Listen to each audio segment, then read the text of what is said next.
ಆ, ಇವತ್ತು ಆ, ಮುಂದುವರಿದ ಸಮಾಜದಲ್ಲಿ ನಾವೆಲ್ಲರೂ ಕೂಡ ಇವತ್ತು ಸ್ವಾರ್ಥಿಗಳಾಗ್ತಾ ಇದ್ದೇವೆ ಅನ್ನಿಸ್ತಕ್ಕಂಥ ವಿಚಾರ ಬರ್ತಾ ಇದೆ. ಇವತ್ತ ಆ, ಸಮಾಜದೊಳಗ ಕೆಳಸ್ಥಳದೊಳಗಿರ್ತಕ್ಕಂಥ ಕೂಲಿ ಕಾರ್ಮಿಕರು, ದಿನಂಪ್ರತಿ ದುಡಿಯುವವರು, ಇವರ ಪರಿಸ್ಥಿತಿಯನ್ನ ನೋಡಿದ್ರೆ ಬಹಳಷ್ಟು ಚಿಂತಾಜನಕವಾಗಿರ್ತಕ್ಕಂಥದ್ದನ್ನ ನಾವು ಕಾಣ್ತಾ ಇದ್ದೇವೆ. ಕರ್ನಾಟಕದ ಜನ ಇವತ್ತು ಕಬ್ಬು ಕಡಿಲಿಕ್ಕೆ ಗಬಾಳಿಯರು ಬರ್ತಾ ಇದ್ದಾರೆ. ಅವ್ರ ಪರಿಸ್ಥಿತಿಯನ್ನು ನೋಡಿದ್ರೆ ನಮಗೆ ಬಹಳಷ್ಟು ನೋವು ಆಗ್ತಾ ಇದೆ. ಕೇವಲ ಅವ್ರಿಗಷ್ಟ ಅಲ್ಲ, ಇವತ್ತು ಬಿಜಾಪುರದ ಜನ ಗೋವಾ ಕಡೆಗೆ ಹೋಗ್ತಾರ, ಕರ್ನಾಟಕದವರು ಮಹಾರಾಷ್ಟ್ರದ ಕಡೆಗೆ ಹೋಗ್ತಾರ. ಆದ್ರೆ ಒಟ್ಟು ಅವರ ಬದುಕು ಅನ್ನೋದು ಏನಿದೆಯಲ್ಲ, ನಿಜವಾಗಿಯೂ ಕೂಡ ಬಹಳ ನೋವಿನದು ಮತ್ತು ದುಃಖದಾಯಕವಾಗಿರ್ತಕ್ಕಂಥದ್ದು ಅನ್ನೋದನ್ನ ನಾವೆಲ್ಲ ಇವತ್ತ ನೋಡ್ತಾ ಇದ್ದೇವೆ. ಇವತ್ತ ನನ್ನ ಕಬ್ಬು ಹೋಗ್ತಾ ಇದೆ. ಈ ಕಬ್ಬು ಕಡಿಲಿಕ್ಕೆ ಮಹಾರಾಷ್ಟ್ರದ ಬೀಡದಿಂದ ಜನ ಬಂದಿದ್ದಾರೆ. ಅವರು ಈ ಮಳಿ ಬಂತು, ಚಳಿ ಬಂತು, ಬಿಸಿಲು ಬಂತು, ಒಂದು ಸಣ್ಣದಾಗಿರ್ತಕ್ಕಂತ ತಟ್ಟಿನ ಮನೆ ಮಾಡ್ಕೊಂಡು ಅದ್ರೊಳಗೆ 4-5 ಜನ ಬದುಕ್ತಿರ್ತಾರ. ಅಲ್ಲೇ ಊಟ, ಅಲ್ಲೇ ಅಡಿಗೆ, ಅಲ್ಲೇ ಅವರ ಮಲ್ಕೊಳ್ತಕ್ಕಂಥದ್ದು. ಹೀಗಾಗಿ ಅವರ ಬದುಕು ಇವತ್ತು ನಾವೇನು 21ನೇ ಶತಮಾನದಲ್ಲಿಯೂ ಕೂಡ ಸಮಾಜದ ಅರ್ಧ ಭಾಗ ಇವತ್ತು ಅತ್ಯಂತ ಕನಿಷ್ಠವಾದಂತಹ ರೀತಿ ಒಳಗೆ ಅವರು ಬದುಕೋದನ್ನು ನಾವು ನೋಡ್ತಾ ಇದ್ದೇವೆ. ಇದಕ್ಕೆ ಪರಿಹಾರ ಏನು ಅನ್ನೋದನ್ನ ನಾವು ಇವತ್ತು ಆಲೋಚನೆ ಮಾಡಬೇಕಾಗಿದೆ.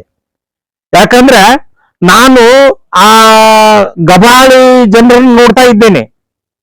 ಅವರು ಈಗ ನನ್ನ ಹೊಲದೊಳಗೆ ಕಬ್ಬನ್ನು ಕಡಿತಾ ಇದ್ದಾರೆ. ಆದ್ರೆ ನಾವು ಕೊಡ್ತಕ್ಕಂತ ಬಿಡಿ ಕಾಸು ಬಹುಶಃ ಅದು ಅವರ ಮಜ್ಜಿಗೆಗೂ ಅಂಬಲಿಗೂ ಕೂಡ ಸಾಕಾಗೋದಿಲ್ಲ.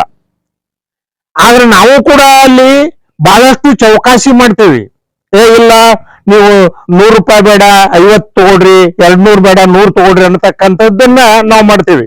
ಆದ್ರೆ ಅದ ಬಂಗಾರದ ಅಂಗಡಿ ಒಳಗೆ ಹೋದ್ರ ಅಥವಾ ಮಾರ್ಕೆಟ್ ಹೋದ್ರ ಅವ್ರು ಏನ್ ರೇಟ್ ಇಟ್ಟಿರ್ತಾರಲ್ಲ ಅದಕ್ಕೆ ನಾವು ಆ ರೇಟನ್ನ ಕೊಡ್ತಾ ಇದ್ದೇವೆ. ಆದ್ರೆ ಇಲ್ಲಿ ಮಾತ್ರ ನಾವು ಏನ್ ಮಾಡ್ತೇವೆ, ಚೌಕಾಸಿ ಮಾಡ್ತಾ ಇದ್ದೇವೆ. ಬಹುಶಃ ಇದ್ರ ಬಗೆಗೆ ನಾವು ಇವತ್ತ ತುಂಬಾ ಆಲೋಚನೆ ಮಾಡಬೇಕಾಗಿದೆ. ಇಲ್ಲಿ ಆ ಗಬಾಳಿ ಜನ ತಮ್ಮ ಹೆಂಡ್ರು ಮಕ್ಕಳನ್ನು ಕರೆದುಕೊಂಡು ಸಾಲಿಯನ್ನು ಬಿಡಿಸಿ ಹೊಟ್ಟಿ ತುಂಬಿಸ್ಕೊಳ್ಳೋ ಸಲುವಾಗಿ ಕಬ್ಬು ಕಡಿಲಿಕ್ಕೆ ಬಂದು ಅವರು ಮಾಡ್ತಕ್ಕಂಥದ್ದನ್ನು ನೋಡಿದ್ರೆ ನಮಗ ಕಣ್ಣೀರು ಬರ್ತಾ ಇದೆ.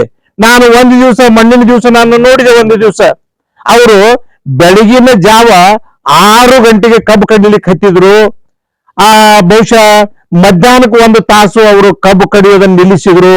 ಆಮೇಲೆ ಸಾಯಂಕಾಲ ತನಕ ಗಂಡ ಹೆಂಡತಿ ಎಲ್ಲರೂ ಕೂಡ್ಕೊಂಡು ಕಬ್ಬು ಕಡಿದ್ರು.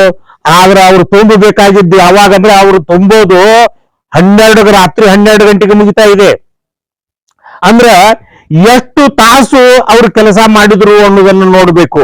ಆಮೇಲೆ ರಾತ್ರಿ 12 ಗಂಟೆಗೆ ಇದನ್ನೆಲ್ಲ ಮುಗಿಸಿ ಆ ಟ್ರ್ಯಾಕ್ಟರ್ ಅನ್ನ ಕಾರ್ಖಾನೆಗೆ ಕಳಿಸಿದ ಮೇಲೆ ಮನೆ ಒಳಗೆ ಹೋಗಿ ಅಡಿಗೆ ಮಾಡ್ಬೇಕು, ಊಟ ಮಾಡ್ಬೇಕು, ನಿದ್ರೆ ಮಾಡ್ಬೇಕು, ಮತ್ ಮುಂಜಾನೆ 6 ಗಂಟೆಗೆ ಎದ್ದು ಕಬ್ಬು ಕಡಿಲಿಕ್ಕೆ ಹೋಗ್ಬೇಕು.